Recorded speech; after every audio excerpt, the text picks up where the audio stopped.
Amados irmãos, que Jesus nos abençoe hoje e sempre. Sejam bem-vindos à nossa reunião desta quarta-feira. Vamos ouvir agora o nosso irmão Roberto Marques com a leitura do exórdio.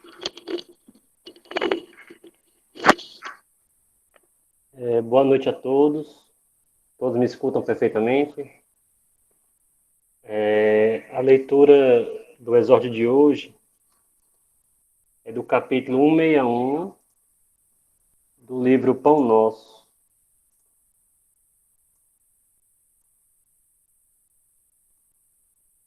E o título é Vós que dizeis. Vós que dizeis. Essa pergunta foi feita por Jesus junto aos seus discípulos. E tem todo um contexto em torno dessa pergunta, e é muito profunda, que a gente tem que fazer uma reflexão e levar para a nossa vida do dia a dia. Então, é uma pergunta que às vezes passa batido no Evangelho, que a gente não entende muitas vezes, e eu também não entendia até eu começar a estudar um pouco mais sobre isso. E hoje eu compreendo um pouco mais do que Jesus quis dizer na época, né? Então, vamos tentar entrar no contexto do que onde Jesus falou isso e tentar compreender o que ele quis dizer com isso, né? Essa frase, ela está no Evangelho de Lucas e em outros evangelhos também. Está em Lucas 9:20. E Jesus perguntou-lhes aos discípulos, né? E vós, quem dizeis que eu sou? No capítulo de Emmanuel, ele coloca apenas essa frase, mas essa frase está dentro de uma outra frase, de um contexto maior, que está no Evangelho de Lucas também. Então eu resolvi tirar isso do Evangelho para a gente compreender melhor. E está aqui. A passagem é essa, que está em Lucas 9:20. Jesus interrogou assim seus discípulos. Que diz?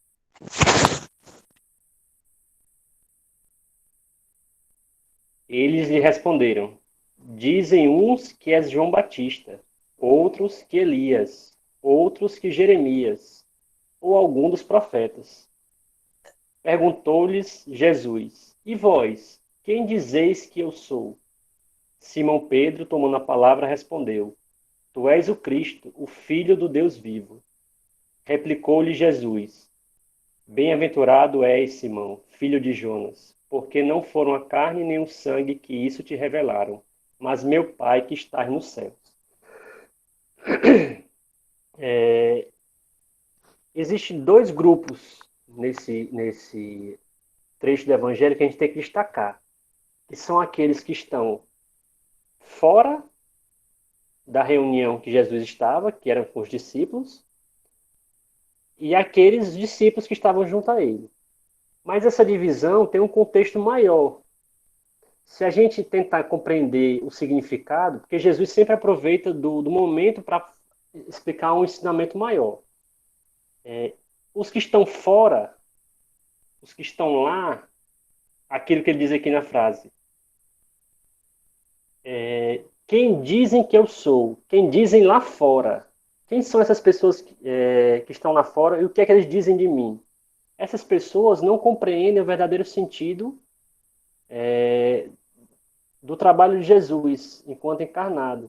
Então, alguns achavam que ele era um profeta, que havia ressuscitado, outros achavam que era Elias, que havia voltado, outros que achavam que era João Batista, e não compreendiam quem era Jesus verdadeiramente. Então, Simão, ele através da sua mediunidade, né, Deus tocou o coração dele e através de suas palavras foi respondida a pergunta de Jesus, dizendo que Jesus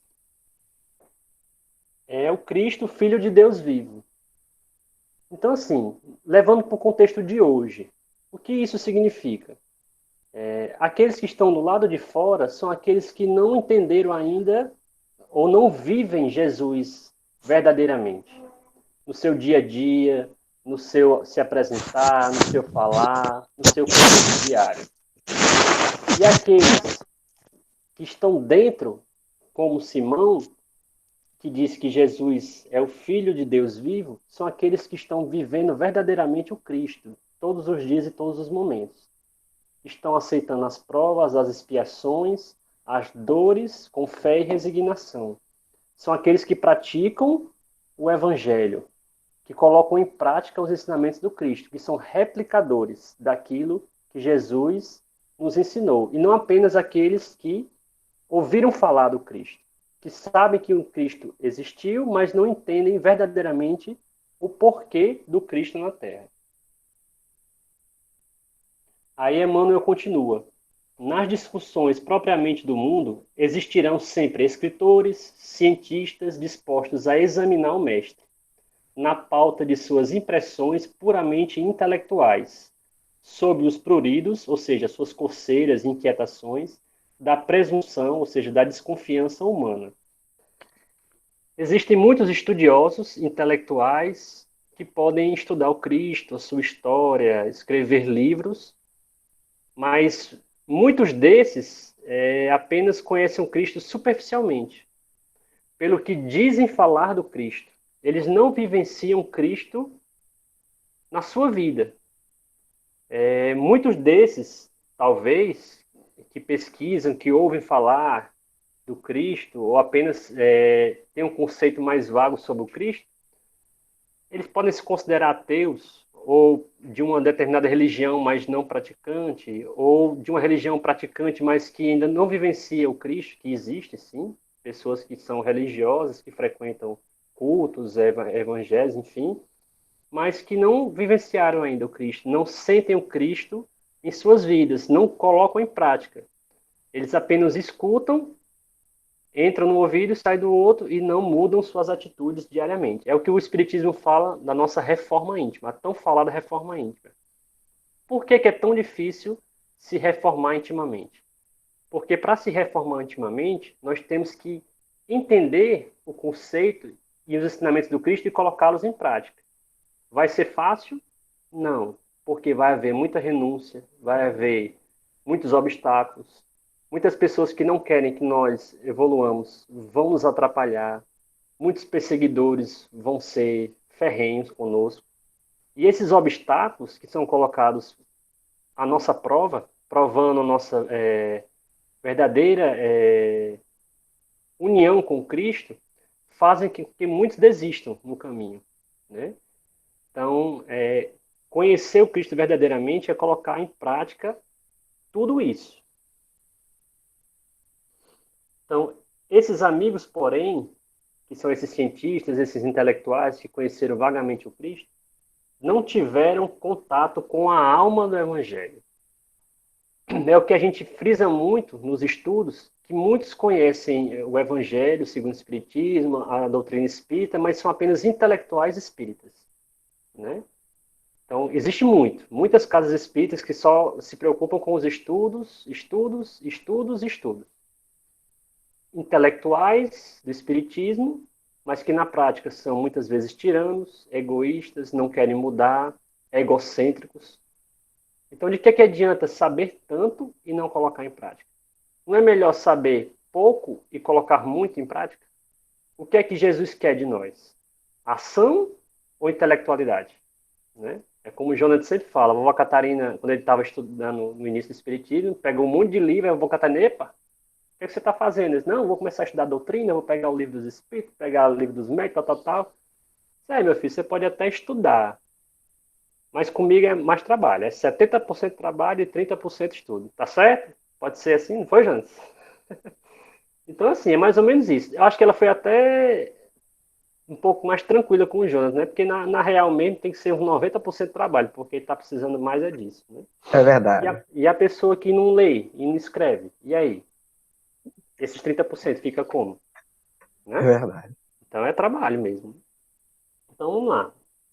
Esses amigos, porém, não tiveram contato com a alma do Evangelho, não superaram os círculos acadêmicos e nem arriscam títulos convencionais numa excursão desapaixonada através da revelação divina. Naturalmente, portanto, continuarão enganados pela vaidade, pelo preconceito ou pelo temor que lhes são peculiares ao transitório modo de ser, até que se lhes renove a experiência nas estradas da vida imperecível. Então, as palavras-chave que Emmanuel fala aí são vaidade, preconceito, temor. São nossas chagas, nosso ego, que faz com que nós busquemos sempre a intelectualidade. Não que o estudo não seja importante. Não que saber e ser intelectual não seja importante. O problema é que a gente, quando foca na intelectualidade, esquece do outro lado, né? É como o dinheiro, né? Ter dinheiro não é ruim. O problema do dinheiro é que muitas vezes, a grande maioria das vezes, quando nós temos muito dinheiro, nós focamos na materialidade e esquecemos o resto. Então, muitos se perdem no caminho da materialidade pela riqueza, porque gera o ego, gera a vaidade, gera outras coisas mais, e nós caímos nesse precipício. Então, muitas das pessoas não superam círculos acadêmicos, ficam apenas nisso, né? Como você está estudando a doutrina espírita, no centro espírita, aí chega uma pessoa pedindo uma comida na hora do estudo e a pessoa diz, não, a gente não pode atender você porque a gente está no estudo, né? Se fosse Jesus, Jesus não pararia o estudo na mesma hora? Não pararia de falar com quem quer que fosse para ajudar a pessoa? Qual é a prioridade? É o fazer ou conhecer? Então, fica esse questionamento. E Emmanuel continua. Entretanto, na intimidade dos aprendizes sinceros e fiéis, a pergunta de Jesus reveste-se de singular importância. Cada um de nós deve possuir opiniões próprias relativamente à sabedoria e à misericórdia com quem temos sido agraciados. Então vamos lá. Cada um tem uma visão do Cristo, que é própria. Isso é normal. Cada um tem experiências que vivenciou ou que irá vivenciar, e cada um recebe ou é tocado por Jesus de alguma forma. Seja por uma cura de uma doença, seja por uma intuição, seja por uma palavra de um amigo, seja por participar de algum determinado culto.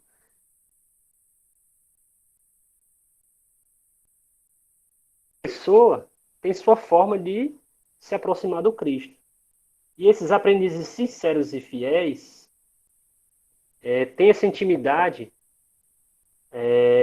com Cristo dessa forma, cada um com a sua particularidade. Então, a importância de seguir o Cristo verdadeiramente é primeiramente senti-lo. Você não precisa ver o Cristo para estar com ele, porque ele está com você 24 horas. O grande problema é que nós não sintonizamos com ele. Nossos pensamentos são mesquinhos, nós nos fechamos para o mundo material e esquecemos da verdadeira vida, que é a vida espiritual. Nós estamos aqui por passagem, em um grau de evolução. As dificuldades são obstáculos criados para o nosso crescimento. Só que muitas vezes nós procuramos o Cristo para quê? Para que ele resolva nossos problemas materiais. Trapos, eu vi essa frase interessante numa palestra que eu escutei, que diz assim, trapos novos em tecido podre não adianta. Né? Se sua alma está enferma, não adianta você maquiá-la. Não adianta você botar uma roupa bonita, se maquiar, botar um lacinho. Sua alma vai continuar enferma. Então, trapos novos em tecidos velhos, podres, não vai resolver. Eu gostei muito dessa frase. Outra coisa, não queremos ter contato com Jesus para que ele, apenas queremos ter contato com Jesus para que ele resolva nossos problemas. Né? A gente não diz assim, Jesus, me dê força para que eu possa superar, né? Jesus, me dê paciência para que eu possa me resignar. Esses são os verdadeiros pedidos que devem ser feitos, né? Mas a gente sempre pede assim, Jesus, me dê dinheiro, Jesus, me dê saúde, Jesus, me dê um bom carro, Jesus, me dê uma casa, é assim, sempre me dê, né? A gente diz, Jesus, me dê saúde, mas será que a saúde vai ser verdadeiramente boa para você naquele momento? Será que aquela doença não é um momento de reflexão e evolução do seu espírito? É um obstáculo a ser vencido? Então, tudo isso tem que ser colocado na balança. Então, a gente está no mundo de provas e expiações, só que nós, principalmente os espíritas, né, nós não queremos as provas e expiações. Nós sabemos que estamos num mundo cheio delas. E quando elas vêm, nós não queremos. Nós nos desesperamos, nós pedimos a misericórdia de Deus para que nos ajude, tal, tal, tal. Que eles façam por nós. E a gente nada de querer mudar. Na verdade é essa. Palavras vãs acerca do Cristo.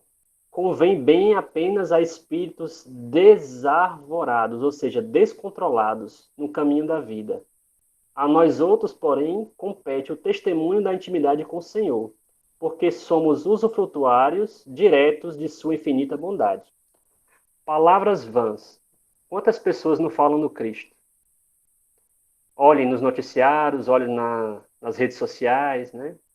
Que Cristo é o poderoso, Deus Salvador, Cristo é a misericórdia divina, tal, tal, tal, tal, tal, tal, e com um pedacinho a gente descobre um podre da pessoa.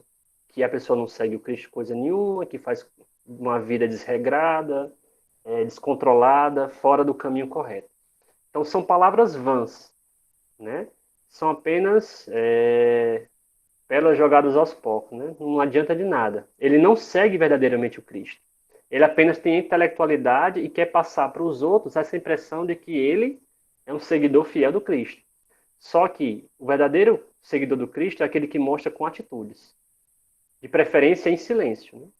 Aquele que alarda muito está mostrando apenas a sua vaidade, né? E isso não é caridade. A gente aprende no Espiritismo que caridade é silenciosa, que não humilha ninguém, que a gente, quando quer ajudar, a gente não precisa dizer, né? A gente vê muito na internet aquelas fotos, né? Aquelas imagens, aqueles vídeos. Eu doei tantos milhões de reais na pandemia. Nas lives, né? A gente vê muito live assim. Eu doei tantas mil cestas básicas. Eu doei tanto não sei o quê. Aí aparece no Jornal Nacional. Empresa tal doou tantos milhões para ajudar, tal, tal, tal. Beleza. É importante? É. Mas será que a verdadeira intenção da empresa ou da pessoa era realmente ajudar ou existe algo por trás? Né? É bom ajuda? Lógico. Mas será que foi de coração? Será que foi uma caridade real? Ou foi apenas um marketing televisivo? Né? Porque as empresas estão doando, então a minha empresa vai doar também, vai aparecer no Jornal Nacional, para que a minha marca possa ser vista como uma marca boa. Acontece muito isso? Demais. Né? Aqueles programas de doação de, né, Criança Esperança, Teleton, é o que mais aparece. Somente banco, se você prestar atenção, banco é o que mais aparece.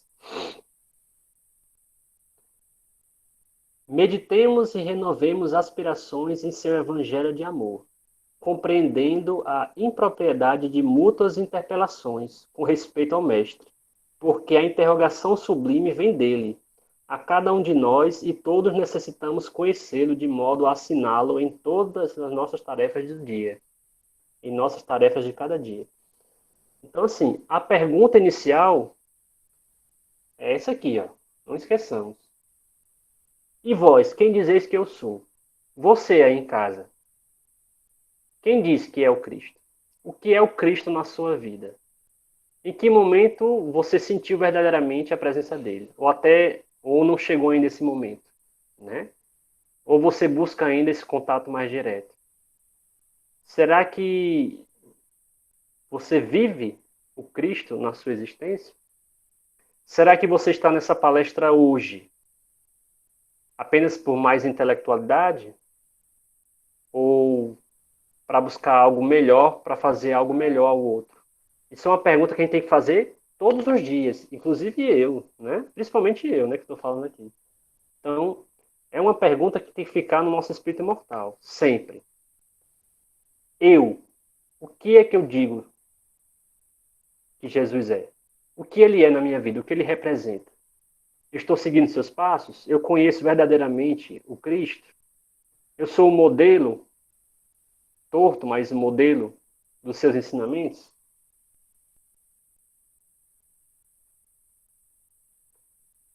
Jesus, em Lucas capítulo 9, versículo 23, diz assim: Se alguém quer vir a mim, negue-se a si mesmo, tome a cada dia sua cruz e siga-me. Porque qualquer que quiser salvar a vida, perdê-la-á.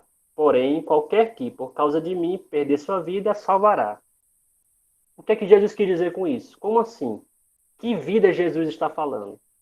Quais são essas vidas? Né? Eu vou perder uma vida e ganhar outra vida? O que é que ele quis dizer com isso? Se eu ficar lutando para poder ter essa vida material, eu vou perder a vida. Mas qual vida? A verdadeira vida, que é a vida espiritual.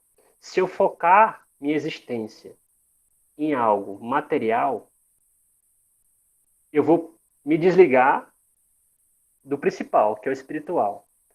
É por isso que a riqueza, muitas vezes, é um problema. Não que a riqueza seja ruim, é porque ela faz com que nós nos desviemos para o lado material e esqueçamos o outro lado, né? Eu foco nos meus bens, nas minhas preocupações, nos meus pagamentos, nas minhas, no meu ouro, no meu dinheiro. Eu me preocupo nisso, foco nisso, minha existência, e esqueço do assistencialismo, de ajudar as pessoas, de ser caridoso, de ser bondoso, né? E distribuir essa riqueza com os mais necessitados, abrir leque de empregos para as pessoas, abrir empresas para que as pessoas possam trabalhar, ganhar dignamente seu salário. Então, isso é dividir, é reproduzir, é fazer o que Jesus quer que nós façamos. Só que nós muitas vezes não queremos. Queremos apenas guardar o dinheiro e cuidar daquilo que nós temos, que na verdade não é nosso, né? Não nos pertence, está apenas emprestado. Quando a gente desencarnar, nós não vamos levar nada disso. Então, assim, a verdadeira vida é que é espiritual. Jesus diz que para cada um pegar a cada dia sua cruz e segui-lo. Ele não promete que não haverá cruz. Ele diz, pegue sua cruz e siga-me. Ele não diz que vai tirar sua cruz em nenhum momento. Ele diz sim que todo mundo vai ter sua cruz. Se todo mundo vai ter sua cruz, no mundo de provas e expiações, o que é a cruz para a gente? É a prova e a expiação. São os obstáculos que nós devemos superar para evoluirmos. Então, assim, a gente que tem que refazer essa pergunta, que é, e vós, quem dizeis que eu sou? Eles lá fora, na multidão, o que eles dizem que eu sou? Né? Aqueles que não estão mergulhados no Evangelho são essa multidão do lado de fora. E aqui,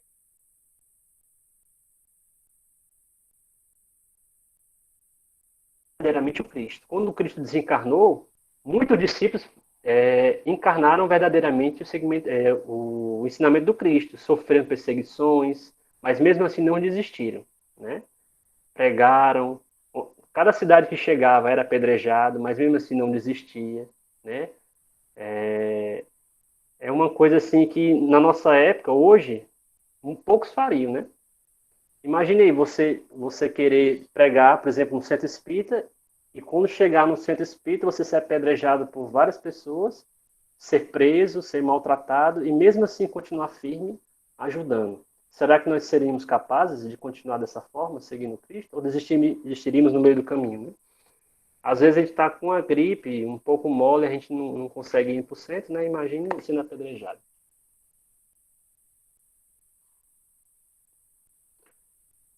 Para finalizar, e para você, quem é Jesus? Né? Eu disse uma vez numa palestra, acho que foi no centro presencial, que não existiu um dia específico em que eu conheci Jesus. Eu vim conhecendo Jesus durante vários dias, durante vários episódios, durante vários dias, né? Durante várias situações. Então, eu não digo que eu conheço Jesus. Eu digo que venho conhecendo Jesus aos poucos, porque ainda meu espírito é muito deficitário. Eu ainda preciso evoluir muito para entender tudo que Jesus quis passar para nós e tentar reproduzir da melhor forma possível. Né? Nós somos aprendizes do Cristo. Então, dizer que nós conhecemos tudo e praticamos tudo, nós estaremos mentindo. Nós somos apenas simples seguidores dele, tentando imitar o seu modelo. Então, o Jesus apareceu na minha vida na dor, né?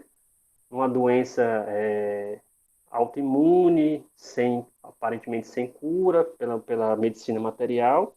Então, quando a cura né? Se me apareceu de uma forma clara e evidente uma possibilidade de cura, surgiu para mim uma fé, um acreditar, uma possibilidade de me melhorar.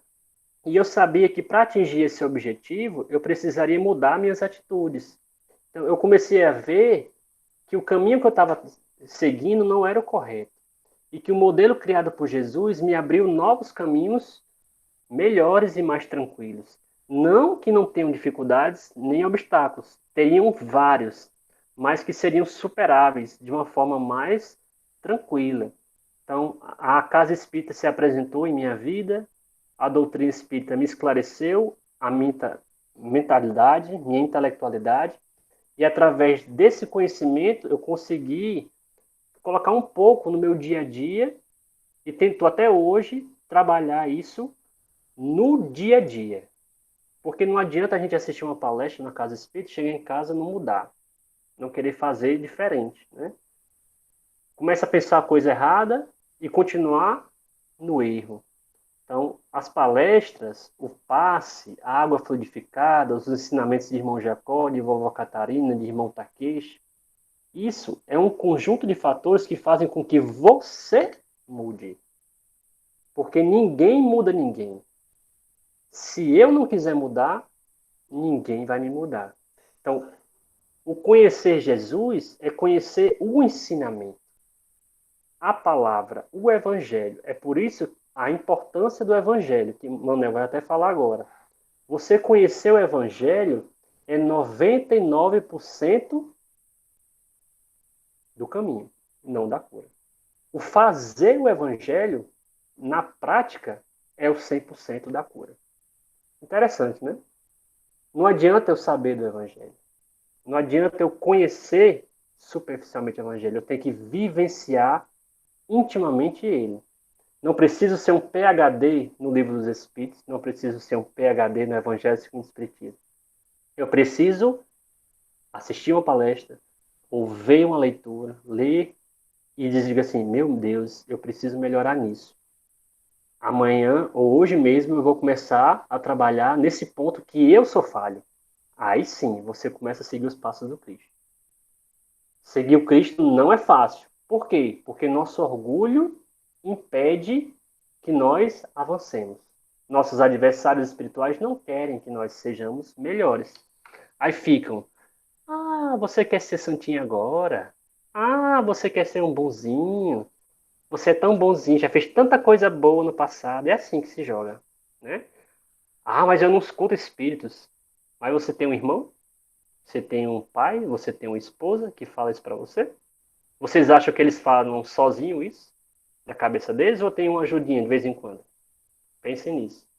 Então, essa é a reflexão que eu tenho para passar hoje. Eu agradeço a oportunidade. E perguntem todos os dias para vocês. Para você, quem é Jesus? É um homem que veio à Terra para ensinar algo? Ou é alguém em que você tem que se espelhar para se tornar algo melhor? Se você mudar esse ponto de vista da responsabilidade, colocar a responsabilidade sobre suas costas e não sobre o Cristo, sua vida verdadeiramente vai mudar. Então, que Deus ilumine a todos e peço àqueles que quiserem fechar os olhos e elevar os pensamentos a Jesus, rogamos um amparo e proteção à Virgem Maria, a todos os nossos benfeitores, amigos espirituais, nossos anjos da guarda e guias protetores, a fim de que, juntos, na sintonia do bem e do amor ao próximo, possamos ajudar todas as almas aqui, encarnadas e desencarnadas, trazendo um pouco de alívio, tranquilidade e serenidade. Pai nosso que estais nos céus, santificado seja o vosso nome, venha a nós o vosso reino, seja feita a vossa vontade, assim na terra como no céu. O pão nosso de cada dia nos dai hoje, perdoai as nossas ofensas, assim como nós perdoamos a quem nos tem ofendido. E não nos deixeis cair em tentação, mas livrai-nos do mal. Amém. O Evangelho com nosso irmão Manuel. Que assim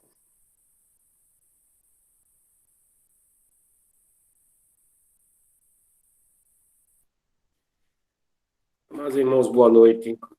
Que Jesus, na sua infinita misericórdia, se faça presente em nossos corações e em nossos lares, hoje e sempre. Depois da brilhante explanação do nosso irmão Roberto, eu vou tentar dar um pouco da continuidade do que ele fala, porque o tema do Evangelho de hoje é do capítulo 5, Bem-aventurados os aflitos, as instruções dos Espíritos, bem e mal sofrer. E eu acho interessante que quando a gente vai falar em sofrimento, é algo muito incômodo, é algo às vezes doloroso ou desagradável. Mas por que falar de sofrimento é tão desagradável? Mas é desagradável a início para o nosso ego, porque a dor do outro não nos dói. Enquanto vivermos sem sentir a dor do outro, sem compreendermos que estamos imersos no mesmo fluido, que somos filhos do mesmo Pai, falar de sofrimento vai ser sempre muito desagradável para o nosso ego. Eu não vou aceitar nunca que o outro sofra mais do que eu. Eu vou ser prioridade em tudo. Eu vou querer furar a fila do posto de saúde para ser atendido antes. Eu vou querer furar a fila do banco porque eu quero ser atendido antes, porque o meu caso é mais rápido, eu preciso de mais agilidade. Eu preciso ser atendido antes porque o meu caso é mais grave. Sem procurar saber em que se encontra a situação do meu irmão. Então, falar de sofrimento é realmente uma patada no nosso ego. E o Evangelho nos diz: quando Cristo disse, bem-aventurados os aflitos, porque deles é o reino dos céus, não se referia, de modo geral, aos que sofrem, visto que sofrem todos os que se encontram na terra, estejam no trono ou sobre a palha. Mas poucos sofrem bem. Poucos compreendem que somente as provas bem suportadas podem conduzi-los ao reino de Deus. O desânimo é uma falta. Deus vos recusa consolações quando vos falta coragem. E parece, a prece é um sustentáculo para a alma, mas não é suficiente. É preciso que se apoie numa fé viva na bondade de Deus. Ele já vos disse muitas vezes que não coloca fardos pesados em ombros fracos. O fardo é proporcional às forças, como a recompensa guardará proporções com a resignação e com a coragem. A recompensa será tanto maior quanto mais penosa é a aflição. Mas essa recompensa deve ser merecida, e é por isso que a vida está cheia de tribulações. O militar que não é mandado para as linhas de fogo fica descontente, porque o repouso no campo não lhe faculta nenhuma promoção. Sede, pois, como um militar, e não desejeis o repouso em que vosso corpo se entrevaria, e se entorpeceria a vossa alma. Alegrai-vos quando Deus vos enviar para a luta.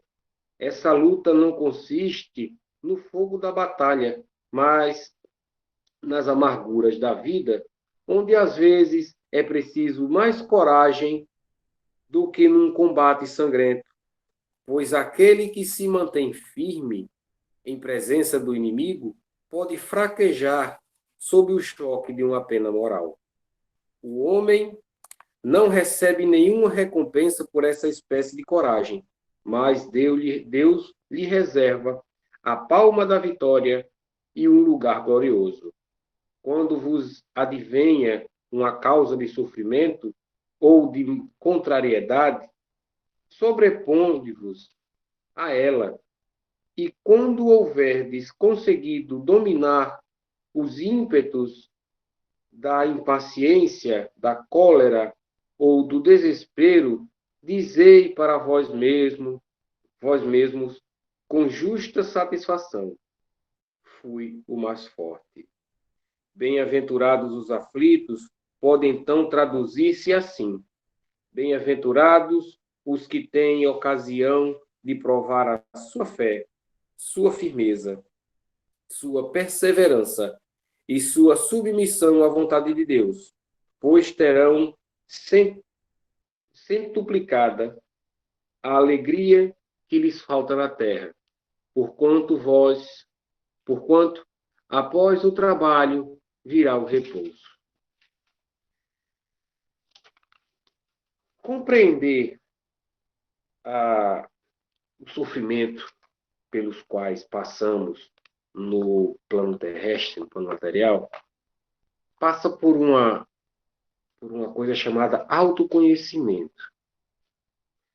Quando nós nos conhecemos, não precisa ser um adepto da doutrina espírita, não exatamente, mas você conhecer a si mesmo, reconhecer as suas fraquezas, reconhecer as suas limitações, morais principalmente. No momento em que reconhecemos as nossas dificuldades, as nossas fraquezas, nos reconhecemos como pessoas falhas, que não estamos acima do bem e do mal, entenderemos melhor a causa dos nossos sofrimentos. Muitos deles, sabemos muito bem, chamados tormentos voluntários, não teríamos a necessidade de passar. E nos revoltamos. Nos causa revolta alguns sofrimentos. Nos achamos superiores. Achamos que Deus é injusto. Eu não mereço passar por isso. Será que Deus é injusto? Mas será que somente o sofrimento nos vai dar alguma elevação? Eis o Evangelho, o bem e o mal sofrer. Compreender o sofrimento como uma forma de ascensão. Estou passando por determinada coisa pela minha necessidade, que eu causei. Emmanuel, no livro Vinha de Luz, no capítulo 80, ele comenta a passagem de Pedro, da primeira carta, a epístola de Pedro, capítulo 4, versículo 16, quando Pedro diz: mas, se padece como cristão, não se envergonhe, antes glorifique a Deus nesta parte. E Emmanuel nos diz umas coisas belíssimas. Não basta sofrer simplesmente para ascender à glória espiritual. Indispensável é saber sofrer, extraindo as bênçãos de luz que a dor oferece ao coração sequioso de paz. Muita gente padece, mas quantas criaturas se complicam angustiadamente por não saberem aproveitar as provas retificadoras e santificantes? Vemos os que recebem a calúnia transmitindo-a aos vizinhos, os que são atormentados por ocasiões arrastando companheiros às tribulações que os assaltam, e os que pretendem eliminar enfermidades reparadoras com a desesperação. Quantos corações se transformam em poços envenenados de ódio e amargura porque pequenos sofrimentos lhes invadiram o ciclo pessoal. Não são poucos os que batem à porta da desilusão, da descrença, da desconfiança ou da revolta injustificável em razão de alguns caprichos desatendidos. Seria útil sofrer com a volúpia de estender o sofrimento aos outros? Não será agravar a dívida o ato de agressão ao credor, somente porque resolveu ele chamar-nos às contas? Raros homens aprendem a encontrar o proveito das tribulações. A maioria menospreza a oportunidade de edificação e, sobretudo, agrava os próprios débitos, confundindo o próximo e precipitando companheiros em zonas perturbadas do caminho evolutivo. Todas as criaturas sofrem no caminho das experiências necessárias, mas bem poucos espíritos sabem padecer como cristão, glorificando a Deus. Emmanuel diz tudo. Quantos de nós está passando por determinados sofrimentos, determinadas dificuldades, e não nos contentamos em pagar, digamos assim, pagar a nossa pena, não que seja um castigo, mas a lei de causa e efeito, a lei de retorno, a colheita por aquilo que semeamos, e culpamos aos outros, e arrastamos aos outros para ser penalizados junto conosco. É justo para mim, é justo eu penalizar alguém por algo que é responsabilidade minha? Que felicidade eu busco arrastando o meu semelhante para o sofrimento? Ou descontando no meu semelhante as minhas frustrações? Eu não aceitar o sofrimento e ainda por cima arrastar o meu semelhante para sofrer junto comigo. Eu não compreender que o meu sofrimento é uma ascensão. Assim como eu não compreendi, já contei essa história aqui, eu não compreendi quando eu vi meu pai acamado. Eu me revoltava, eu me aborrecia, e eu perguntava a Deus por que aquilo. Por que meu pai, um cara tão bom? Foto dele aqui, sempre na minha sala. Por que meu pai, um cara tão bom, passar por tanto tempo sofrendo, definhando, 9 anos na cama? Hoje eu entendo. A partir do momento que a gente começa a descortinar diante dos nossos olhos a pluralidade das existências, a necessidade do sofrimento, a aceitação do nosso sofrimento. Não nos acomodar, mas que tenhamos o sofrimento como uma válvula que nos leva, algo que nos leva a melhorar. A reforma íntima, que o Roberto falou agora. A nos reformar, a nos melhorar, a errar menos, a termos uma visão diferente da vida. Temos uma visão diferente da nossa responsabilidade para conosco e para com os outros e para com Jesus. Alimentarmos o sentimento de gratidão mesmo diante dos sofrimentos, mesmo diante da dor. Mas para quem está... É muito fácil você dizer, você não está sentindo. Mas é somente no momento em que eu começar a sentir a dor alheia, eu vou mudar o meu comportamento. Eu vou compreender que esse sofrimento que o nosso mundo passa hoje, não vou nem dizer o nosso estado, nosso país, o mundo passa hoje por todo esse desespero da pandemia, que vem uns aí botando panos quentes, dizendo que não é nada, porque talvez ele não tenha sentido dor suficiente. É lamentável que nosso planeta esteja passando por tanta dor, por tanta angústia, diante de uma pandemia, e as pessoas ainda não se sensibilizam. Nós que não nos sensibilizamos, seremos cobrados por isso.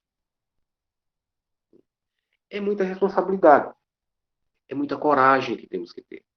E essa coragem nos foi dada. Façamos uso, regacemos as mangas, oremos pelos nossos irmãos. Falávamos pouco antes de começar a gravação da reunião sobre tantos irmãos que desencarnam numa situação de não saber para onde ir e precisam de nós. Precisam das nossas preces, das nossas vibrações. E tenhamos a consciência de que no momento em que fazemos uma prece rogando por alguém, o nosso fardo passa a ser mais leve. Aliviamos o peso das nossas costas quando fazemos algo por alguém. É nossa responsabilidade. Cuidar dos outros é cuidar de você. Esquecer do sofrimento alheio é esquecer de Jesus. Esquecer que existem pessoas sofrendo lá fora sem pão, sem um teto, sem saúde, sem família. Esquecer de tudo isso é esquecer de Jesus. Jesus diz no seu evangelho: cada vez que fizer algo por esses pequeninos, é a mim que estás fazendo. E aí, estamos fazendo? O que estamos fazendo? O que compreendemos de sofrimento? Se o sofrimento que temos nessa vida ainda não foi suficiente para nós. Eu tenho esse livro, A Vida na Visão do Espiritismo. Tem um capítulo nele que diz: sofrer é bom? E diz o seguinte: quando iniciei meus estudos na filosofia espírita, achava estranhíssimo o fato de os espíritas pensarem que o sofrimento é algo bom. Mas não era nada disso. Eu é que havia compreendido mal essa história de ser bom sofrer. Com a vivência e os estudos, fui entendendo que ninguém acha bom sofrer, muito menos os espíritos.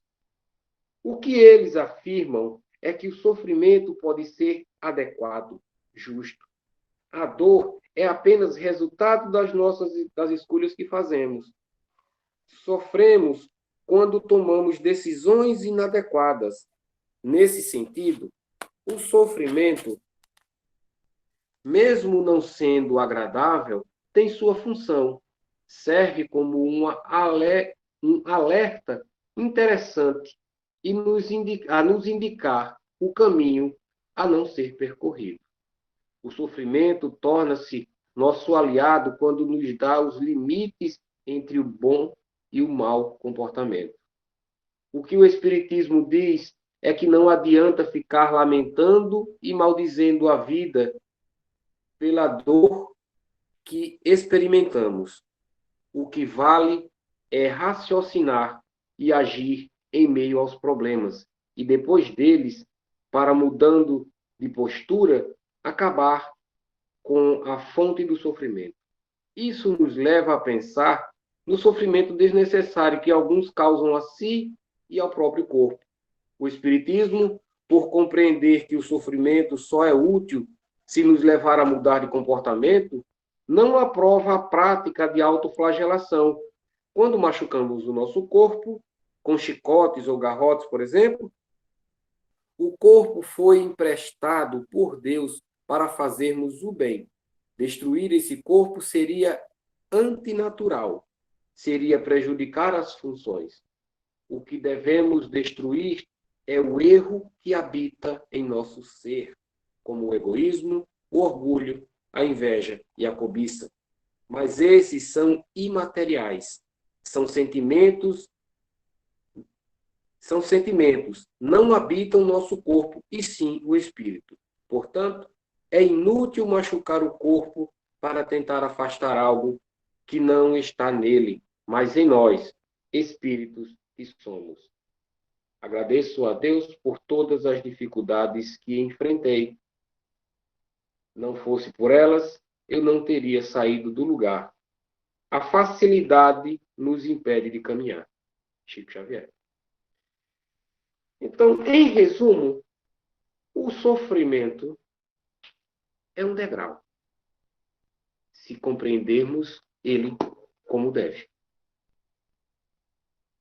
O sofrimento que passamos, as dificuldades que passamos na nossa vida, é para a nossa evolução, desde que compreendamos, aceitamos e seguimos em frente. Nunca soltemos a mão de Jesus. Mesmo que nós soltemos a sua mão, ele nunca nos soltará. Acreditemos em Jesus. Acreditemos em nós. É nossa responsabilidade ajudar o próximo.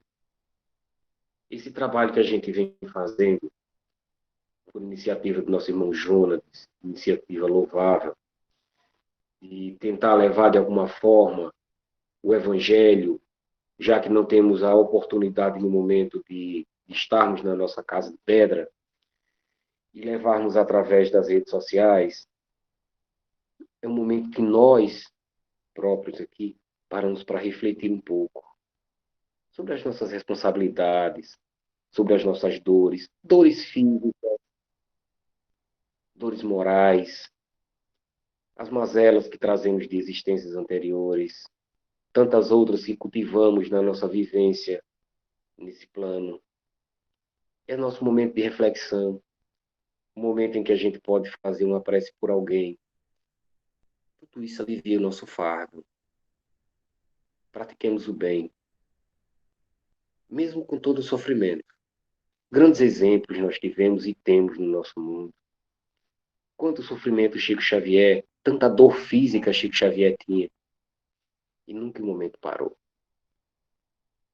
Quantos e quantos Divaldo, né, passa por cirurgia e pouco depois já está na ativa, levando a palavra, levando o evangelho, que é o grande testemunho do amor. Então sigamos em frente, mesmo com dor, mesmo com cansaço, mesmo enfadados, mesmo depois de dias cansativos de trabalho. Tenhamos um instante para levar o nosso pensamento a Deus, rogando pelos outros. Por tantos outros que não têm a consciência de que Deus está conosco, de que Deus é conosco, de que existe uma quantidade imensa de irmãos no plano espiritual, de mãos dadas, orando por nós. E quando fazemos uma prece, acendemos uma luz. Quando emanamos bons fluidos, bons pensamentos para alguém que se encontra enfermo, ou desolado, ou com esse mal do século que é a depressão, tanta gente se suicidando, tanta gente mortos vivos. É a pior morte. Se é que mortos vivos, pessoas que perderam a razão de viver, perderam a motivação para viver, estão simplesmente corpos se mexendo. É muito triste. E esse número de pessoas que assim se encontram é muito maior do que a gente imagina. E as energias que nós emanarmos, as nossas preces voltadas para essas pessoas, é uma grande ajuda. Então não percamos as oportunidades. Agradecemos a Deus por nós podermos estar fazendo isso. Que a nossa situação é sempre melhor do que a dos outros. Não nos coloquemos como melhor que os outros, mas que a nossa situação está melhor que a deles. A situação de quem ajuda vai estar sempre mais confortável do que quem está sendo ajudado. Estendemos a nossa mão, ao invés de apontar o dedo. Nos coloquemos no lugar do outro. Sintamos a dor do outro. Sintamos Jesus junto a nós. Que a paz, que o amor vindo de Jesus e da espiritualidade se faça presente nos corações de todos os nossos irmãos. Antes do nosso irmão realizar a prece de encerramento, queremos informar que amanhã, quinta-feira, nós estaremos iniciando um novo trabalho, que tem como objetivo realmente a prática da caridade e do amor ao próximo. Esse grupo da quinta-feira serão os trabalhadores que já participavam da reunião de desobsessão. Tá? Então, nessa quinta-feira, nós iremos iniciar um grupo que será denominado como Cristo Oração. Nesse trabalho, nós iremos realizar preces pelas pessoas que estão sofrendo a desobsessão, a obsessão profunda espiritual, suicidas, pelos nossos irmãos que desencarnaram através da Covid. Será um grupo de oração, mas de forma ampliada. Tá? Usaremos nossa mente, nossas emoções, sentimentos para ajudar esses espíritos que precisam de serem socorridos e amparados pelos trabalhadores do Cristo. Não se enganem, a pandemia ela não está apenas destruindo corpos, mas também está destruindo famílias. Por que isso acontece? Muitos espíritos que desencarnaram não estão aceitando o seu desencarne, voltam para o seio familiar e muitas vezes participando das brigas, das angústias, tristezas, querendo interferir nas decisões humanas, causando uma psicose coletiva. Então, um desencarnado desorientado, sem direção, causa na família uma dor enorme. Então, muitos são prejudicados. Muitos estão sendo influenciados por estas almas, porque depois do corpo físico, encontro a sua verdadeira família através das atitudes e dos pensamentos. E é doloroso ver almas que na Terra achavam que eram ser amados pelos seus queridos. E quando voltam na condição de homem-espírito, ficam decepcionados. Então, vocês estão observando de que não tem apenas 126 mil desencarnados sofrendo. Existe muito mais encarnados sofrendo através dos desencarnados, sem orientação, sem rumo. Então, amanhã nós iremos iniciar às 20 horas esse grupo, junto com os trabalhadores, que tem como objetivo ajudar essas pessoas que estão doentes. Então, aquelas pessoas que vocês observam estão passando por um processo de depressão, que estão vivenciando dores, angústia, sofrimento, podem deixar no WhatsApp o nome dessa pessoa, que nós iremos fazer a vibração toda quinta-feira por estas almas. Então, é um trabalho que nós precisamos fazer, porque a nossa responsabilidade como seguidor do Cristo,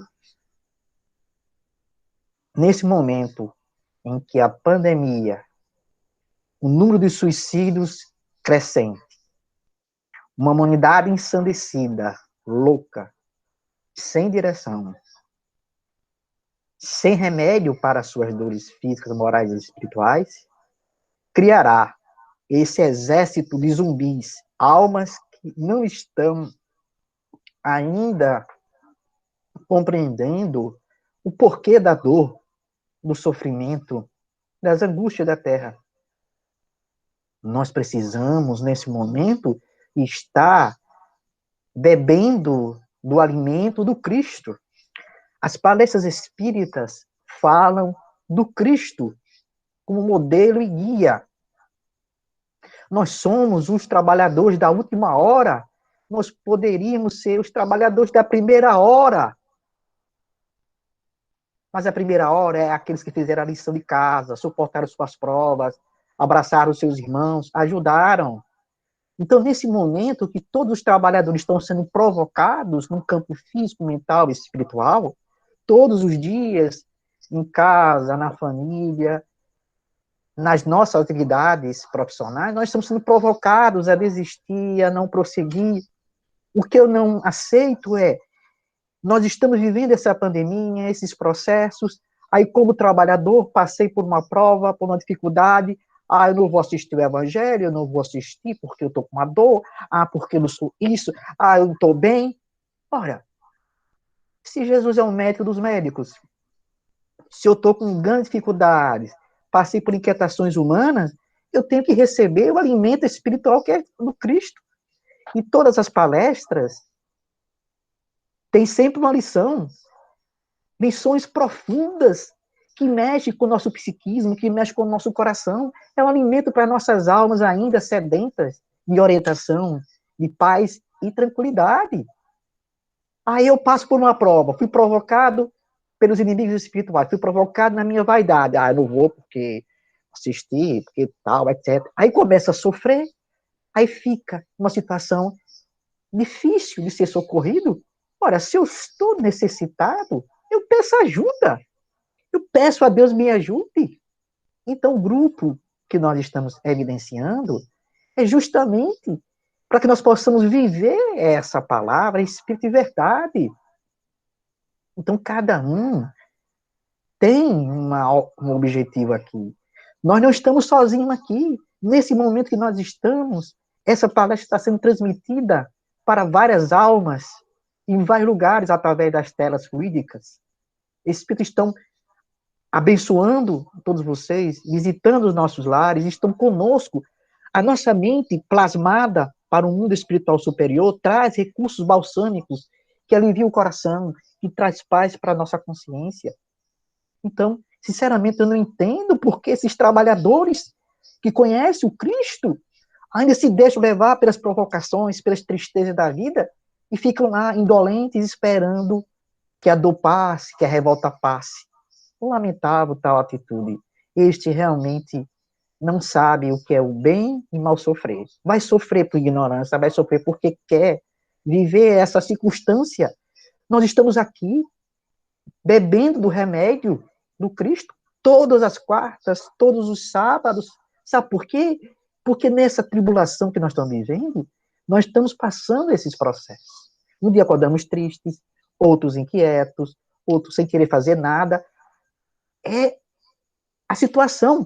O mundo, nós estamos sendo influenciados por uma egrégora negativa e pensamentos negativos. E vocês acham que não vão atingir nós, os trabalhadores incautos, aqueles que não oram, aqueles que não têm lealdade com Cristo? Vai atingir. Um dia você está alegre, feliz. Eu estou feliz. Muita felicidade. Amanhã fica triste. É o quê? Nós estamos sendo influenciados por essas egrégoras, por esses pensamentos de torpezas. Então, Cristo nos pede a oração, orar e vigiar e permanente. Então, como espírita, como trabalhador do Cristo, eu tenho que estar sempre tomando a pílula da oração, a pílula do Evangelho de Jesus.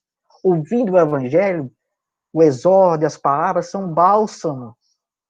Alivia a nossa alma, nos dá certeza que não estamos sozinhos e quando a dor apertar, a angústia chegar, nós temos o remédio, o Cristo, o método dos médicos. Então, nós precisamos manter essa noção clara, porque um trabalhador sozinho, mal direcionado, como eu já falei, é tristeza, porque vai entrar numa depressão, aí passa uma semana, daqui a passa 2 meses, 3 meses, 5 meses, 1 ano, 3 anos, porque faltou o remedinho. Naquele momento em que a dor estava crescendo, o remedinho foi lá e diminuiu a dor, diminuiu o pânico. Remédio, diminui, e a cada remédio que nós tomamos, a nossa depressão ela vai diminuindo de intensidade, de volume, de agressividade. Nós precisamos vivenciar essa proposta. Dias difíceis? Eu sei que eu vou ter. A humanidade espera um milagre. Não há milagres sem trabalho, sem luta, sem suor. É importante nós entendermos que, nesse momento, o Cristo tem que ser o nosso mais poderoso instrumento de socorro efetivo. Porque, não se enganem, muito de nós não chegará até o fim dessa tarefa. Não porque o Cristo não quer, pela nossa falta de disciplina e de confiança, lealdade com Jesus. E os Espíritos dizem, neste momento, o que coloca vocês na direção do Cristo é vivenciar o Evangelho com todas as suas forças, com todas as suas dificuldades, mas mantermos lealdade com Jesus. Aqueles que se mantiverem lealdade com Jesus terão a pílula da cura, do processo de grande dor que está vivendo, ela será curada, porque as pessoas estão ainda achando que, fazendo o processo da cirurgia arterial, estarão livres das dores. Lê de engano. Os espíritos, eles nos ajudam. Em qualquer cirurgia, eles fazem a cirurgia primeiro, depois os médicos fazem a cirurgia em segundo lugar. Essa é a realidade clara.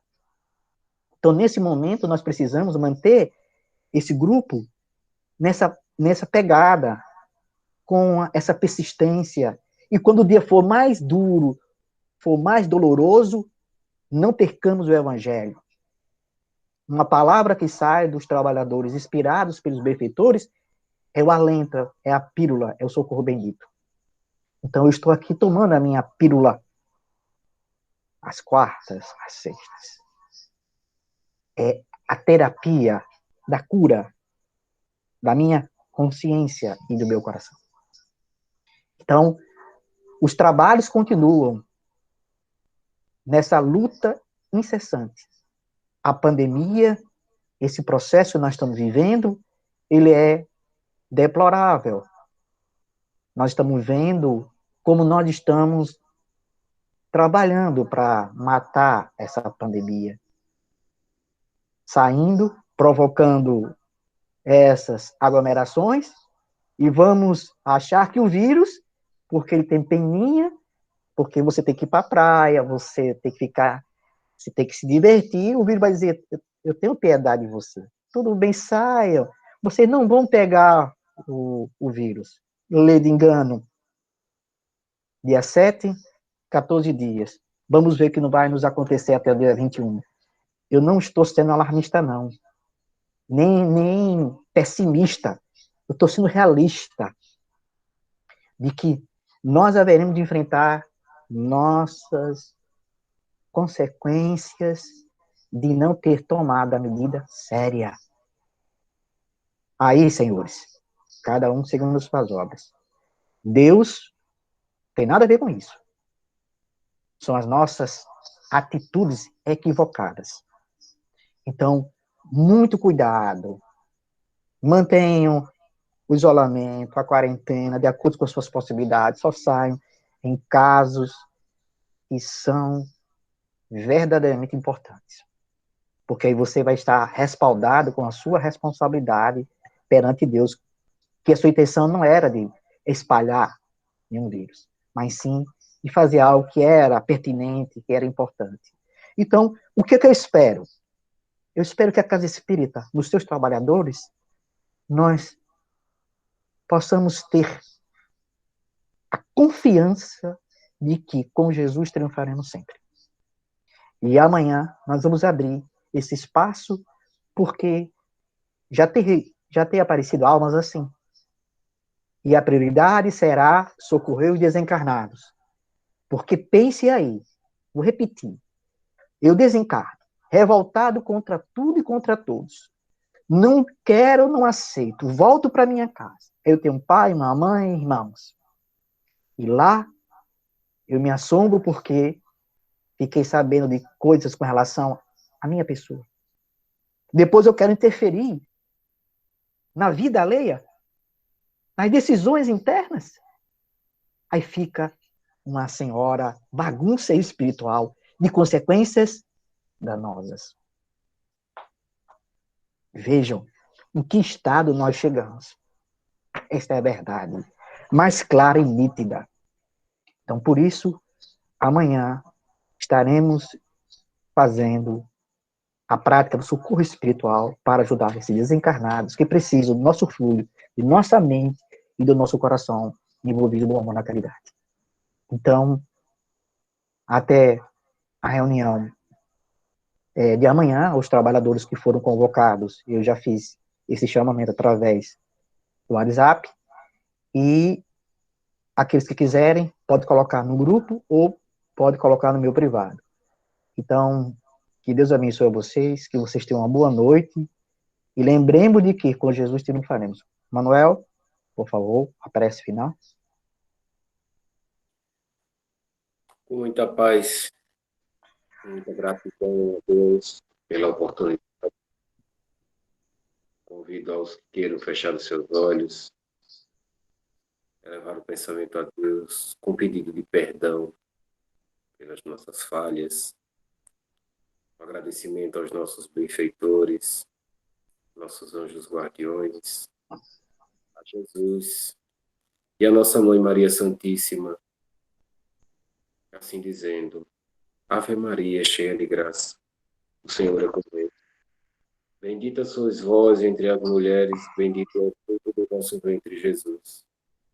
Santa Maria, Mãe de Jesus, nossa Mãe, rogai por nós, equivocados pecadores, agora e na hora do nosso desenlace.